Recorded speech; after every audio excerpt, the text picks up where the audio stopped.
Thank you. Thank you for forgiving me. Oh, I went shopping today. This is for you. Just? I know, I shouldn't have.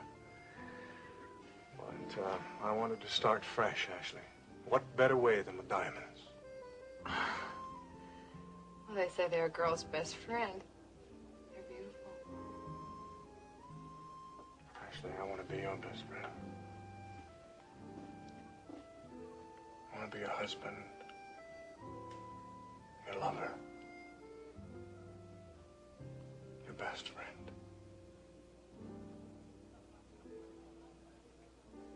And the father of my child. And the father of our child. Here's to a new beginning.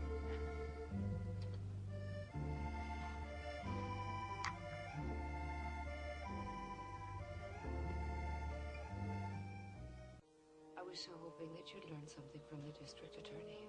That's why I thought you were gone so long. No, I made another stop on the way back. I went by to talk to Dennis. What did he say? Very little. He was concerned that someone was harassing you. Genuinely concerned. You didn't accuse him, Elliot. You didn't tell him that I thought... No, of course not. I just asked if Chris Shaw had mentioned the existence of any copies of the film. And? Well, he said that Chris Shaw assured him that that was the only print.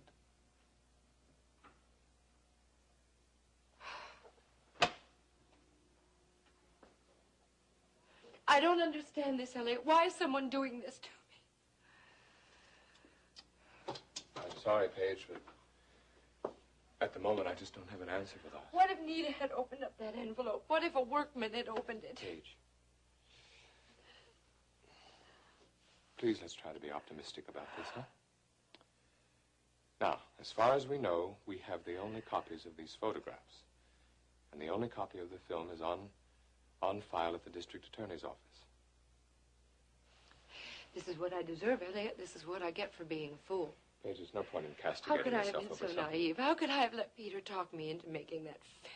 You were in love, Paige. Oh, I wasn't in love with it. Wasn't in love with Peter. It was...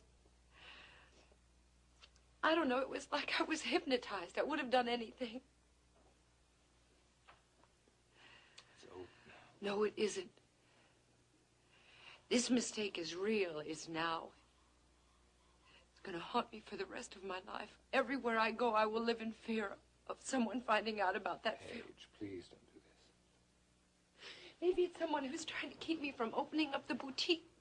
Well, why would anyone do that? Someone who wants me out of Houston. Could it be Iris? No. Iris has done some pretty desperate things in the time I've known her, but I don't think even Iris would stoop to something this low. In fact, I rather think she'd go a long way to avoid this sort of thing. That special delivery was just a taste of what's to come. Paige, with Mom's help, I'm going to make you Houston's biggest celebrity.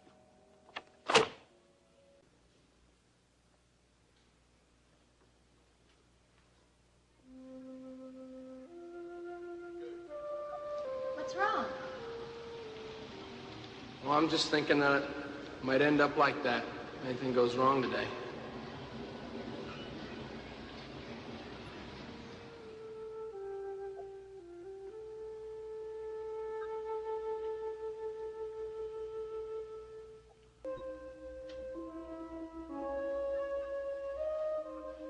Hi. Sleep well? Yeah. What time is it? I'm not sure. It must be close to 5. Last thing I remember was about lunchtime. Been here the whole time? No, not totally. I went and took a little walk in the hospital gardens. I offered to go with you next time, but I think the guards would like me going past the doors. Are you all right? Yeah. Are you sure? Are you in pain? I could call the nurse. No, I'm okay. I'm okay, really. Hey, Dr. Douglas says you're doing great. Yeah, I guess I'm doing okay for a guy who's got a hole in his chest. Guess I'd be lucky that Cornell didn't hit anything important. I talked to a couple of lawyers today. What lawyers? About handling your case. You gotta have one, Joe. I can't afford no lawyer. I've already taken care of that.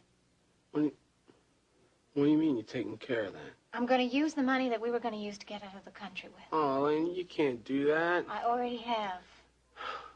$10,000 you said you borrowed from your aunt. I know. I'll pay her back. I've already discussed it with Aunt Maggie. I don't want you discussing things with your Aunt Maggie. I don't want you spending your money on me. It's my problem, and I gotta solve it by myself. Joe, it's too late. I've already made up my mind. Doesn't end, does it? What? Trouble I cause you? You caused me. Joe, if it wasn't for me, you'd be safe and sound in South America and not lying here wounded in a hospital with some police guard outside.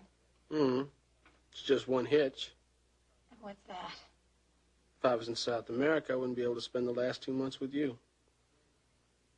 Yeah, but you'd be free. Lena, there's something you gotta know and believe. I wouldn't trade these last 2 months for anything. I'm not going to let them send you to prison, Joe. I won't. Might not have any choice. Yes, I will. And I'm not going to let that happen. So many things I wanted. You'll have them. No, not for me. For us. Joe, we're going to have that little white hacienda one of these days. And that big family you wanted. They might knock me up for a long time. No, they won't. But if they do, I'll wait for you. I'd wait 50 years, I promise you. Oh, 50 years is a lot longer than you think. I don't care. I love you. I love you, too. You know, I never thought it would be possible for me to tell that to another human being.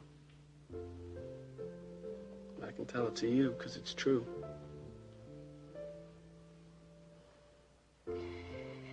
Someday, somehow, we're going to be together, Joe. Oh, Elena, there's something I've always wanted to tell you. It's never really seemed to be the right time. Now, well, now ain't the right time either, but I gotta tell you. The right time to say what?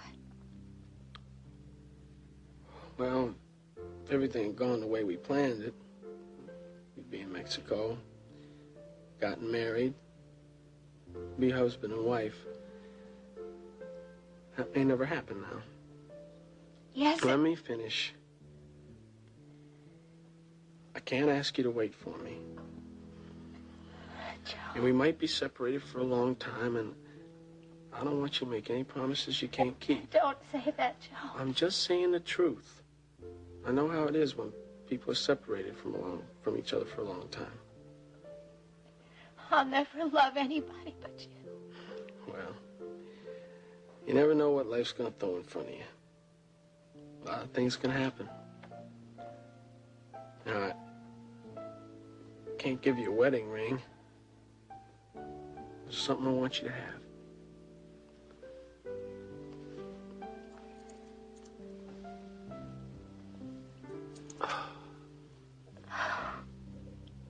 Joe. I want you to have it. I can't ask you to be my wife. But I just want you to think of me when you wear it. That's all I ask. I'll never stop thinking about you. Never.